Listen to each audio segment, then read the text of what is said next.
I would now like to call on Pakistan. Honorable Prime Minister, you have the floor.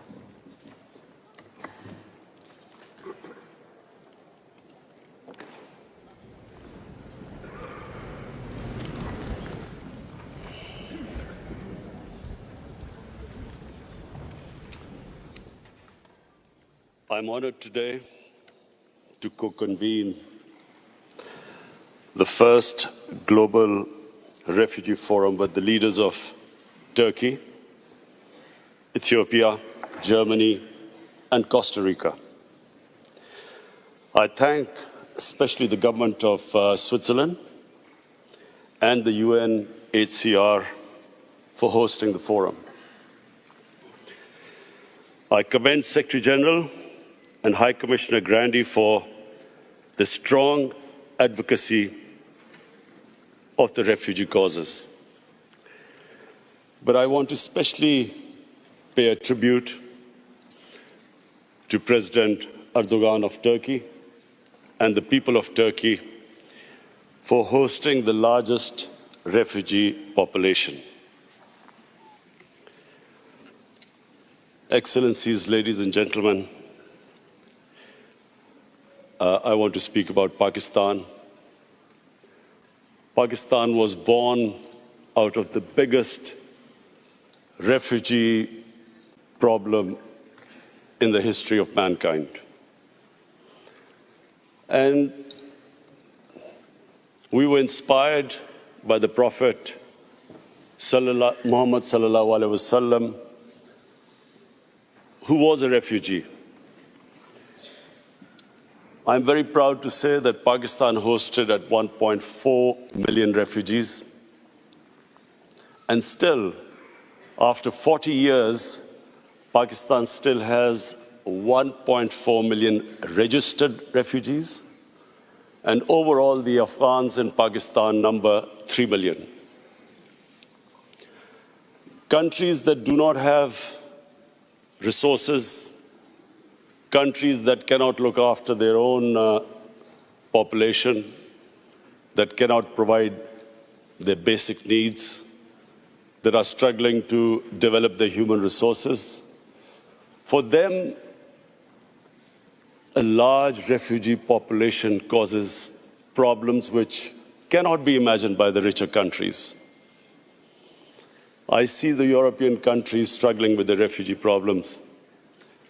I see the emergence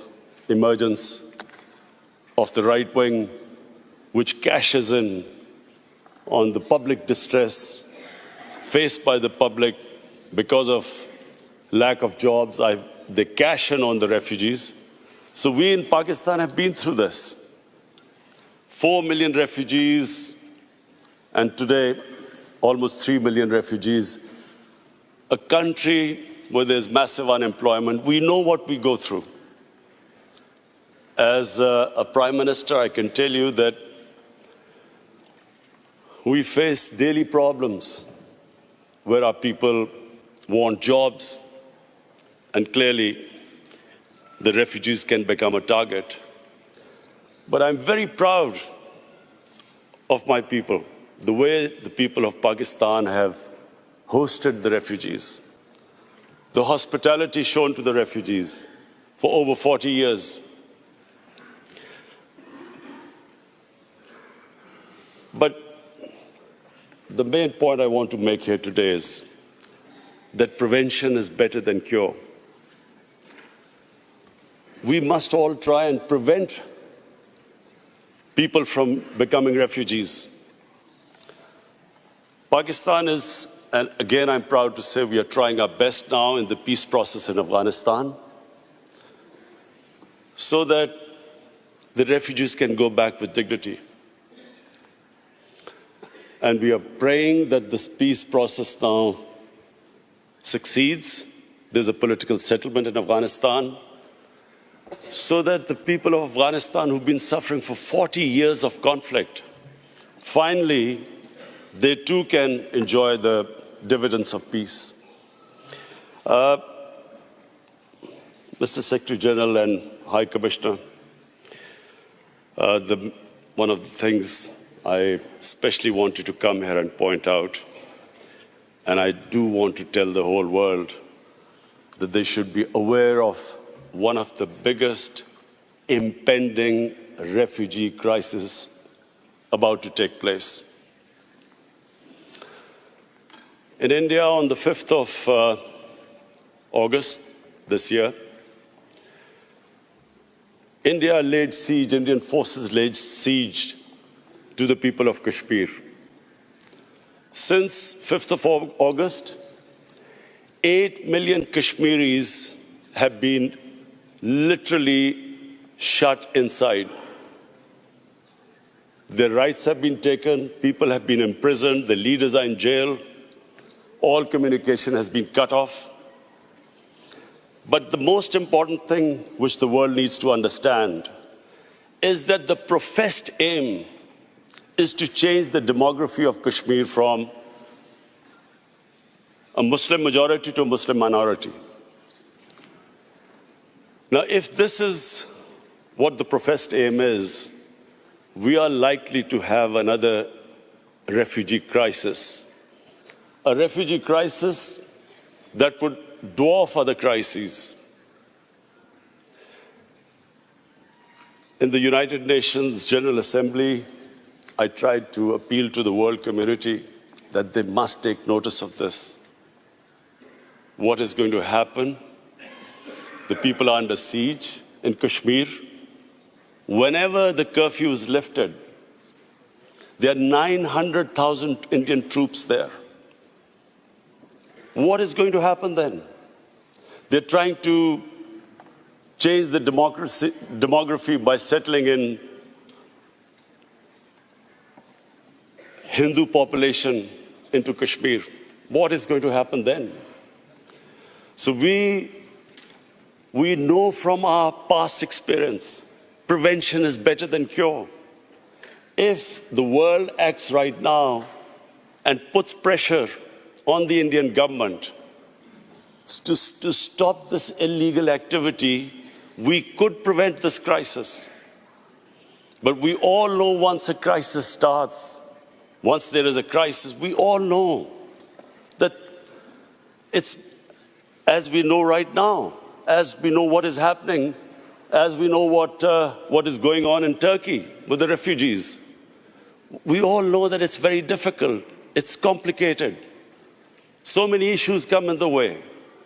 So number one, I would like the world community to take notice of what is happening. We in Pakistan are not just worried that there'll be a refugee crisis. We are worried that this could lead to a conflict between two nuclear-armed countries. And so the Secretary General of UN is sitting here. I'm looking forward to inviting you to Pakistan in February when we host the refugee conference there. But I would really appeal to the world community that this is the time to take notice. Secondly, there is another thing happening in India. In Assam, the government has passed a Citizen Registration Act. What does that mean? That means that every citizen has to prove their citizenship. This is what happened in Myanmar. Before the ethnic cleansing of Muslims started there, they were all supposed to first prove their citizenship. This is what is happening in Assam. Some 2 million people, mostly Muslims, are now required to prove that they actually are citizens of India. And according to one of the Indian ministers, the same act will, by 2024, will be all over India.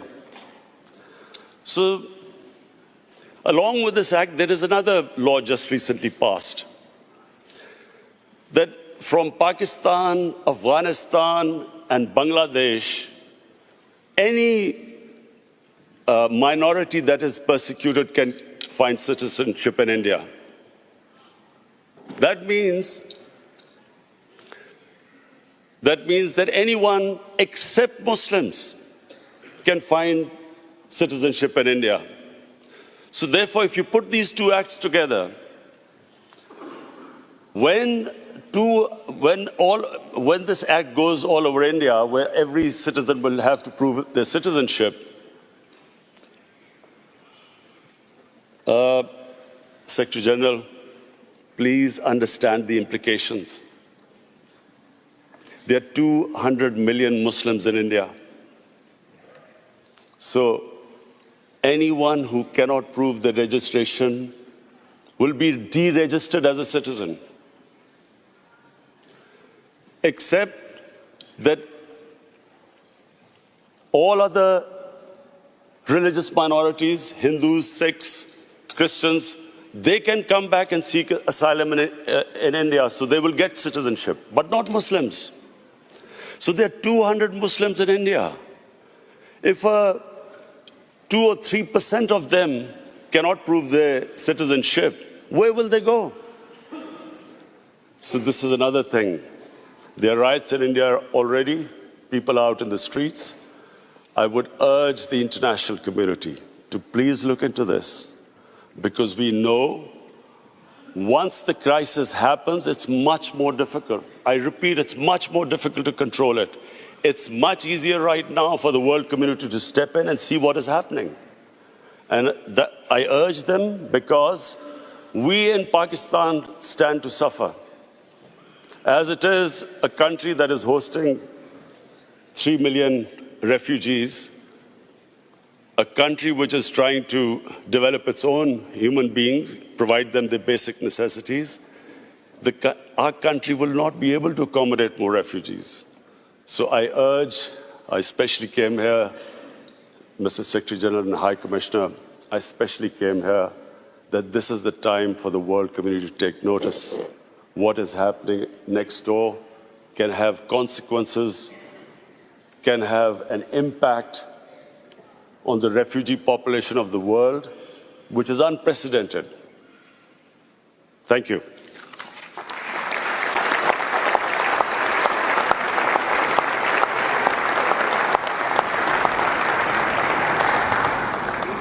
Thank you, Prime Minister. I would now like to call on